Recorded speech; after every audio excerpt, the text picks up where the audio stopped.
Bab 7. Laporan penelitian. Syarat-syarat penulisan laporan. 1. Penulis laporan harus mengetahui kepada siapa laporan itu akan ditujukan. Contohnya, untuk sponsor, mahasiswa, atau masyarakat umum. Perlu diingat bahwa teknis penulisan untuk makalah atau media massa memiliki aturan yang berbeda dengan penulisan sebuah laporan penelitian, meski tema yang diangkat sama. 2. Laporan penelitian harus ditulis secara lengkap. Hal ini penting karena perlu disadari bahwa pembaca laporan tidak mengikuti kegiatan penelitian mulai dari awal hingga akhir. 3. Dalam mengemukakan hasil penelitian, peneliti harus menggunakan bahasa yang komunikatif sehingga dapat dipahami pembaca dengan berbagai latar belakang pengetahuan dan pengalaman. 4. Laporan penelitian merupakan elemen penting dalam proses kemajuan ilmu pengetahuan. Oleh karena itu, peneliti harus menuliskan laporan penelitian dan saran dengan jelas sehingga mampu meyakinkan pembaca. Maka penulisannya harus baik dan benar serta sistematis. Bagian-bagian laporan penelitian. 1. Bagian pendahuluan berisi A. Halaman judul, B. Kata pengantar, C. Daftar isi, D. Daftar tabel, E. Daftar gambar atau ilustrasi atau diagram-diagram. 2. Isi laporan berisi Bab 1. Pendahuluan, Bab 1.1 Latar belakang masalah, 1.2 Perumusan masalah, 1.3 Pertanyaan penelitian, 1.4 Tujuan penelitian, 1.5 Kegunaan penelitian. Bab 2 Kerangka teori, 2.1 Tinjauan pustaka, 2.2 Kerangka teori. Bab 3 Metodologi, 3.1 Pendekatan penelitian, 3.2 Jenis penelitian, 3.3 Subjek penelitian, 3.4 Teknik pengumpulan data, 3.5 Teknik analisa data. Bab 4 Hasil penelitian, Bab 5 Kesimpulan dan saran, Bab 6 Kesimpulan, saya ulangi sekali lagi. Bab 5 Kesimpulan dan saran, Bab 5.1 Kesimpulan, Bab 5.2 adalah saran. 3. Bagian penutup meliputi bahan-bahan penunjang seperti berikut. A. Kepustakaan, B. Lampiran, C. Indeks. Penjelasan mengenai bagian pendahuluan. A. Halaman judul. Pada halaman ini dicantumkan judul penelitian. Judul sebaiknya jelas, ringkas, dan menggambarkan isi penelitian. Selain judul, penelitian pada halaman ini juga dituliskan nama penyusun, nama lembaga, nama tempat, dan tahun penyusunan laporan. B. Kata pengantar.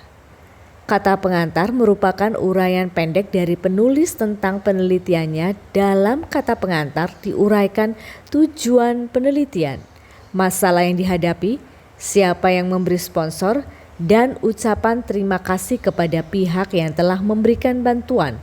Kata pengantar dapat juga ditulis oleh badan yang memberi sponsor. Pada akhir bagian kata pengantar dibubuhkan keterangan tanggal bulan tahun penulisan dan nama lengkap peneliti atau badan sponsor. Daftar isi. Daftar isi berisi gambaran menyeluruh tentang isi laporan. Daftar isi menunjukkan bagian-bagian dari laporan sehingga hubungan antara satu bagian dan bagian lainnya dapat dilihat. Tiap-tiap bahan atau subbab dicantumkan dengan jelas sesuai dengan urutan dalam nomor halamannya. Demikian pula lampiran-lampiran. Daftar isi sangat membantu pembaca dalam menemukan bagian-bagian yang penting atau menarik untuk dibaca tanpa harus membaca seluruh laporan. Daftar, tabel, gambar, dan grafik. Seandainya dalam laporan tidak terdapat tabel, gambar, atau grafik, maka halaman ini tidak perlu dibuat. Sebaiknya apabila terdapat tabel, gambar, atau grafik, maka halaman ini harus dibuat dengan jelas. Daftar ini memuat judul-judul, tabel, gambar, grafik yang ada dalam laporan tersebut. Daftar ini disusun berurutan sesuai nomor pada tiap tabel, gambar, grafik. Penjelasan tentang bagian pendahuluan selesai. Sekarang kita menuju pada isi laporan atau body of the paper. A. Pendahuluan. Maaf, saya ulangi. A. Bab pendahuluan. Pada bab pendahuluan ditampilkan perumusan masalah, ruang lingkup, kegunaan teoritis dan praktis dari laporan yang ada. Jadi, pendahuluan mencakup latar belakang penelitian dan tujuan penelitian. B. Kerangka teori. Maaf, saya ulangi sekali lagi. B. Bab kerangka teori. Bagian ini ditulis untuk memberikan gambar kepada pembaca mengenai hal yang telah dirintis oleh peneliti lain untuk memberikan penekanan pentingnya permasalahan dan memberikan petunjuk kepada pembaca untuk dapat mempelajari masalah tersebut lebih lanjut. Selanjutnya, peneliti mencoba mengemukakan alur pikirannya dengan cara merangkum penemuan itu dan membuat jembatan antara penemuan tersebut dan apa yang akan ia lakukan. Bab kerangka teori ini biasanya diakhiri dengan hipotesis. C. Bab metodologi penelitian. Bab ini menerangkan tentang subjek, objek, ruang lingkup penelitian, teknik pengumpulan data, cara pengolahan data, dan analisis data yang digunakan. Jadi teman-teman, di bab metodologi ini ada subjek 1, 2, objek, 3, ruang lingkup penelitian, 4, teknik pengumpulan data, 5, cara pengolahan data, 6, dan analisis data yang digunakan ya. Metodologi penelitian biasanya telah disajikan dalam rancangan penelitian. Selanjutnya, peneliti tinggal menyempurnakannya. D. Bab pelaksanaan penelitian. Pada bagian ini, peneliti menguraikan proses pelaksanaan penelitian baik menyangkut validitas instrumen penelitian dan proses pengumpulan data maupun proses analisis datanya. E. Bab hasil penelitian dan pembahasan. Bab ini merupakan inti laporan penelitian yang ingin diketahui oleh pembaca. Pada bagian ini, peneliti menguraikan seluruh hasil penelitian, tinjauan kepustakaan, dan metodologi yang digunakan. Jika penelitian merupakan penelitian kualitatif, yang dibahas di sini adalah tema-tema yang terkait dengan pertanyaan penelitian. Jika penelitian merupakan penelitian kuantitatif, yang dibahas di sini adalah hasil uji hipotesis. Pembahasan kuantitatif akan semakin menarik jika hasil penemuan terdahulu dikaitkan dengan hasil penelitian yang sedang berlangsung. Jadi ini bukan hanya kuantitatif saja ya teman-teman. Jadi kuantitatif dan kualitatif itu akan sangat menarik kalau hasil penemuan terdahulu itu dikaitkan dengan hasil penelitian yang sedang berlangsung. Jadi seperti kayak ada perkembangan gitu loh teman-teman. Atau misalnya kekurangan atau mandek atau apa tergantung dari temanya teman-teman. Hal ini dapat dilakukan dengan cara membandingkan, mengontraskan, atau menyejajarkan hasil penelitian dengan penelitian sebelumnya. Jadi ini yang perlu digarisbawahi dan diingat ya. Kenapa teman-teman ini apa yang harus teman-teman bahas di bab hasil penelitian dan pembahasan. Jadi penelitian terdahulu itu harus teman-teman harus mencari ya penelitian yang terdahulu yang memiliki kemiripan dengan judul dari teman-teman yang teman-teman buat. Hal ini dapat dilakukan dengan caranya nih ya teman-teman, membandingkan 1, 2, mengontraskan, 3, menyejajarkan hasil penelitian dengan penelitian sebelumnya. Itu ya isinya ya. Jadi ini sama dengan teman-teman menganalisa ya. Kita belajar menganalisa di bab hasil penelitian dan pembahasan. Oke, lanjut ke penjelasan berikutnya yaitu F, bab kesimpulan dan saran. Kesimpulan harus dibuat singkat, padat dan jelas. Kesimpulan berisi hal-hal yang telah dibahas pada bab sebelumnya, ya. Pembaca yang memiliki waktu terbatas kadang hanya membaca tujuan, betul itu, hipotesis dan hasil kesimpulan penelitian. Ada kalanya pada bagian ini diberikan rekomendasi atau saran terhadap masalah-masalah baru untuk diteliti lebih lanjut. Saran hendaknya dibuat untuk implikasi teoritis, praktis, dan kegunaan bagi peneliti lanjut. Bagian penutup. Bagian penutup umumnya terdiri atas daftar pustaka, lampiran, dan indeks. Daftar pustaka pada bagian ini disebutkan semua buku atau sumber yang digunakan sebagai penunjang dalam penulisan dan pelaksanaan penelitian. Hal-hal yang perlu dikemukakan adalah nama penulis, tahun penerbitan, judul buku, tempat penerbitan, dan nama penerbit, titik. Contoh penulisan daftar pustaka adalah sebagai berikut. Misal ya teman-teman,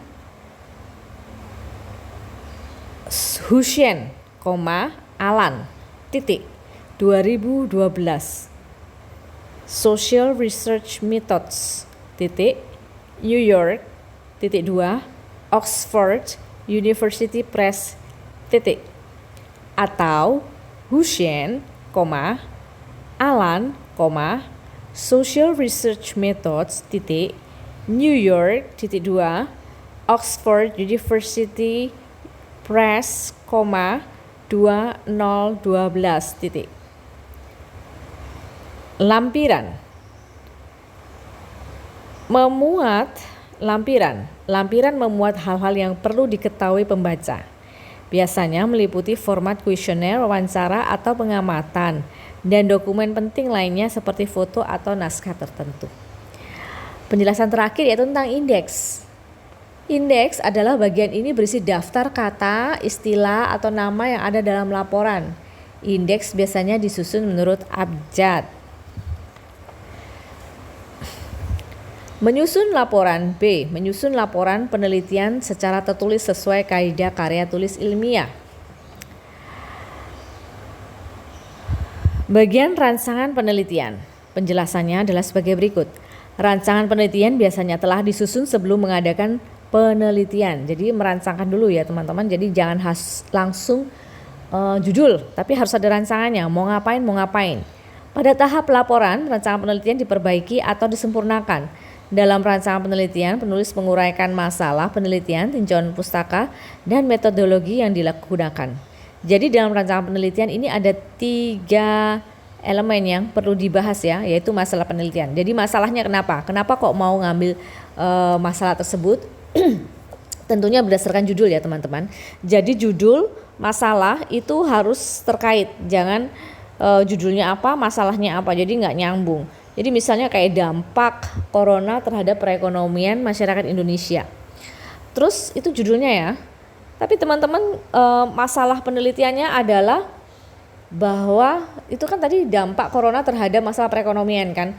Berarti perekonomiannya yang harus dibahas masalahnya. Bukan kemudian masalah kesehatan banyak. Pasien yang meninggal lah. Terus kemudian teman-teman membahas tentang dokter yang meninggal atau di negara mana banyak yang meninggal, itu nggak ada kaitannya karena yang dibahas itu adalah kesehatan, sedangkan judulmu itu adalah tentang perekonomian. Berarti yang dibahas adalah bagaimana masyarakat berjuang untuk tetap mempertahankan hidup misalnya, atau bagaimana mereka para ojol atau enggak para kaki lima atau para pengusaha berusaha untuk mempertahankan hidup ya. Itu juga harus dikaitkan dengan judulnya. Nggak boleh misalnya dampak corona terhadap perekonomian negara gitu ya. Perekonomian itu kan luas banget. Perekonomian yang mana? Kalau ngomong tentang perekonomian negara itu kamu harus preteli lagi yang perekonomian negara itu kan berarti luas. Teman-teman yang mana yang mau dampaknya? Karena di dalam perekonomian itu kan ada pendapatan masuk dari yang devisa negara juga bisa, dari ekspor impor juga bisa masuk, terus bisa masuknya lewat pajak itu juga mungkin bisa kamu bahas. Perekonomian luas, kamu jadi harus mempreteli kamu perekonomian yang mana yang kamu mau bahas, ya. Oke, lanjut. Pembahasan dan analisa hasil penelitian.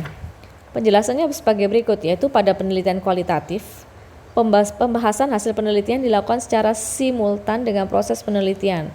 Sementara itu, pada penelitian kuantitatif, pembahasan hasil penelitian hanya dapat dilakukan setelah tahap pengolahan data dan analisis data selesai dilakukan, karena apa yang dilaporkan adalah hasil pengolahan dan analisa data itu sendiri. Jadi, pembahasan dan analisis hasil penelitian kualitatif dan kuantitatif itu berbeda ya teman-teman ya. Bedanya itu kalau penelitian kualitatif, pembahasan hasil penelitian dilakukan secara simultan dengan proses penelitian. Sementara itu, kalau yang kuantitatif itu hasil penelitiannya hanya dapat dilakukan setelah tahap pengolahan data dan analisis data selesai dilakukan.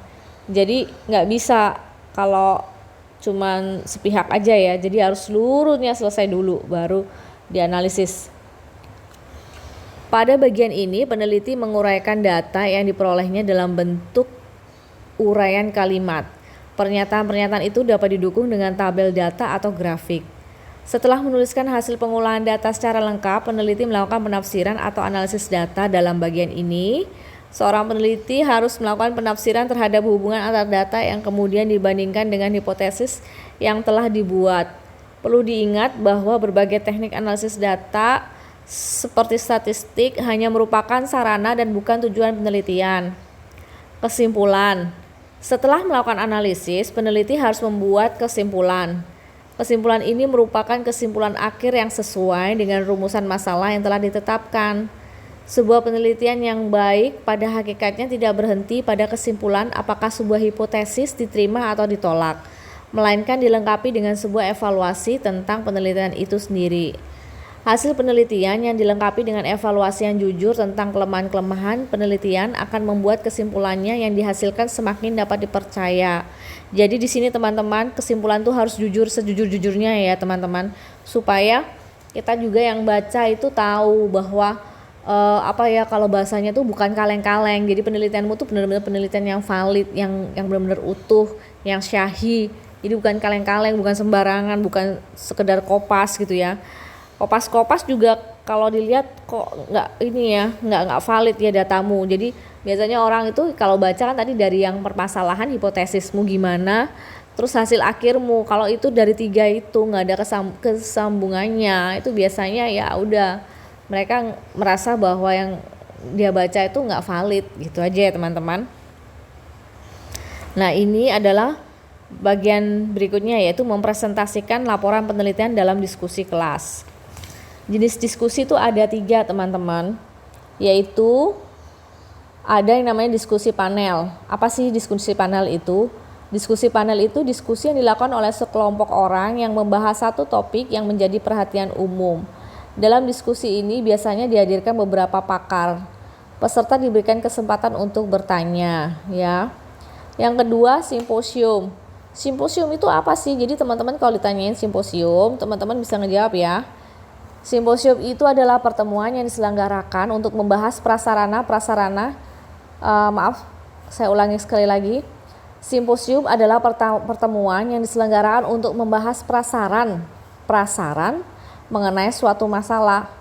Simposium menghadirkan beberapa pembicara dengan tinjauan yang berbeda-beda. Diskusi dilakukan setelah masing-masing pembicara mengemukakan pendapatnya. Yang ketiga adalah seminar. Seminar adalah pertemuan atau persidangan untuk membahas suatu masalah di bawah pimpinan ketua sidang. Ketua sidang ini biasanya seorang pakar yang memiliki kompetensi di bidangnya. Seminar biasanya diakhiri dengan kesimpulan pendapat yang mewakili semua peserta. Jadi itu kan jenis diskusi ya teman-teman, ada 3. Sekarang ada jenis kategori diskusi. Jadi jenis kategori diskusi ya. Nah, kategorinya apa aja? Ada the social problem meeting. Apa sih social problem meeting itu? Pada diskusi ini, para siswa membahas masalah-masalah sosial di sekitarnya dengan harapan setiap siswa terpanggil untuk belajar dan bertingkah laku sesuai dengan norma yang berlaku. 2. The open meeting. Pada diskusi ini, para siswa membahas masalah apa saja yang berhubungan dengan kehidupan mereka. The Educational Diagnosis Meeting, itu pada diskusi ini para siswa membahas pelajaran di kelas dengan maksud saling mengoreksi pemahaman mereka, sekaligus memperoleh pengetahuan yang baru dari anggota lainnya. Tahapan presentasi dalam diskusi kelas, yaitu 1. Persiapan presentasi dan pelaksanakan presentasi. Persiapan presentasi itu teman-teman harus mempersiapkan mengetahui tujuan presentasi. Jadi tujuan presentasi laporan penelitian adalah memberi informasi. Oleh karena itu ketika menyampaikan presentasi, Anda harus menyajikan hasil penting yang didapat dari penelitian dengan menunjukkan data-data yang mendukung. Jadi harus ada datanya, jangan menurut saya terus dia ngawur gitu ya, nggak ada data gitu. Boleh menurut saya berdasarkan data yang saya himpun bla bla bla bla bla begitu ya.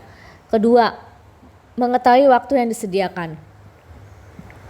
Teman-teman harus mengetahui berapa lama waktu yang diberikan untuk presentasi agar tidak melebihi waktu yang ditetapkan. Jadi pada umumnya waktu yang disediakan itu sangat terbatas. Oleh karena itu presentasi hendaknya disajikan dengan ringkas, jelas dan mudah dimengerti. 3. Menjaga mental agar tidak gugup saat melakukan presentasi. Oleh karena itu teman-teman sebaiknya melakukan latihan presentasi sebelum melakukan presentasi yang sesungguhnya.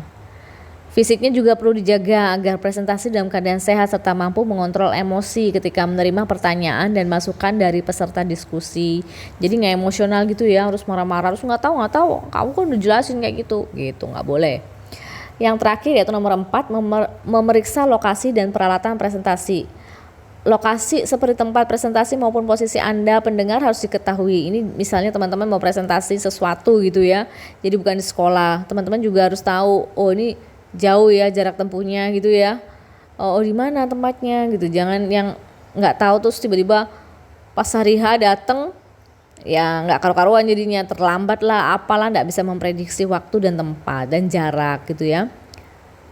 Selain itu peralatan seperti file presentasi, laptop, komputer, terus LCD atau kamu mau presentasi di LED bisa juga ya, layarnya atau langsung kena tembok atau print out presentasi dan makalah yang akan dibagikan kepada peserta juga wajib dipersiapkan.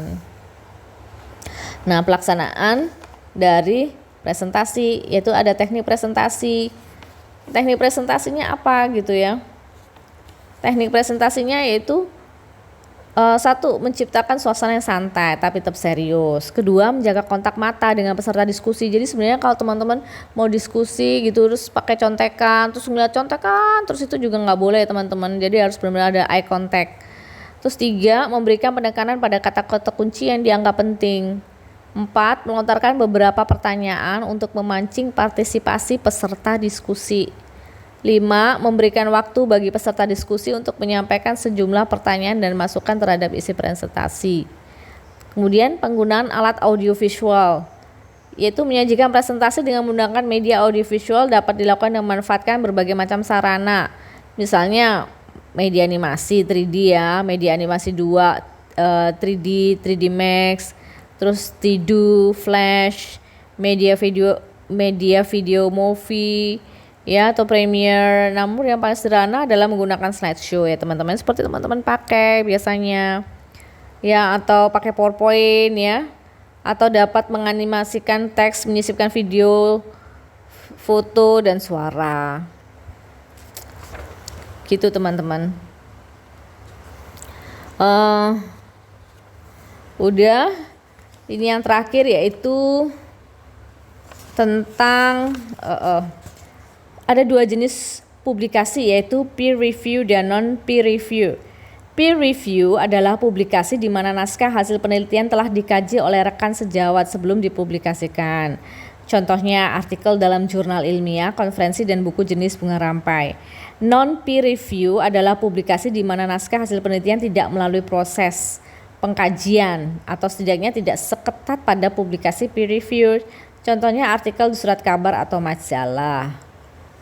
Publikasi sendiri itu apa sih? Publikasi itu kegiatan menyebarkan informasi kepada masyarakat dengan berbagai macam media, baik cetak maupun elektronik. Oke, sampai di situ dulu. Bab 7 laporan penelitian adalah laporan Bab 7 laporan penelitian adalah bab terakhir dari pelajaran semester 2 ini ya teman-teman.